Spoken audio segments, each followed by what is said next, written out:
nanay ba yun? Ano yung hawak niya? Parang ang ganda naman. Sana pairamin niya ako. Punta kaya ako doon. Pairamin niya kaya ako. Tara, punta ko.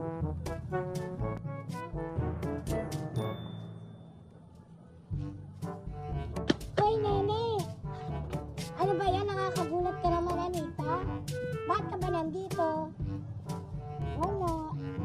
Manghiram ka ng yoyo ko? Bawal to sa pangit at baka magasgasan mo pa to. Mahal to. Mas mahal pa to sa buhay nyo. Grabe ka naman sa akin. At sabi daw na nanay ko, wag daw ako makikipaglaro sa'yo. Anak ka ng aswang, mangkukulam ang nanay mo. Wala, hindi mangkukulam ang nanay ko. Nabigyan ko namin pa ako ng nanay mo eh.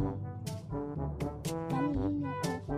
Tapos ikaw, wag ka makipaglaro sa akin hanggang di ka naliligo. Baho-baho mo, baho-baho-baho. Mas ka nga dito, baho mo. Naligo na kaya ako, baho na nga ng buhok ko. Yan, dami ko naligo, doon ako naligo sa bangbang eh. Mahawak pa ako sa kabahuan mo. Di ka alas? Talaga eh. Papaluin kita. Ah! Ay, lumungin ako nanay ko.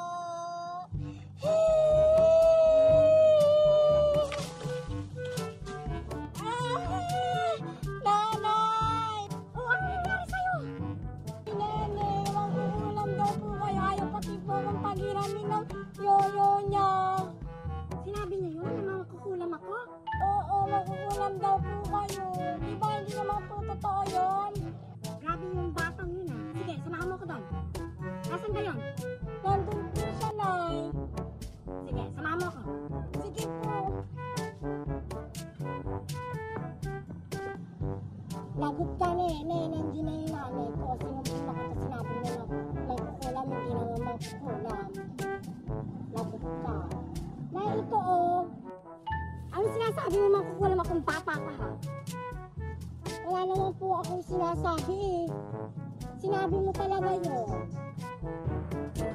Kung ikaw hindi ka pinapalo ng nanay mo, papaluin kita. Susunod na ulitin mo ba yun?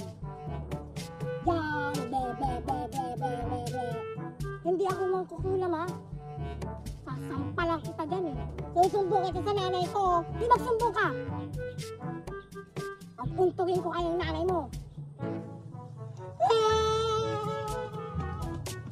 Tara na.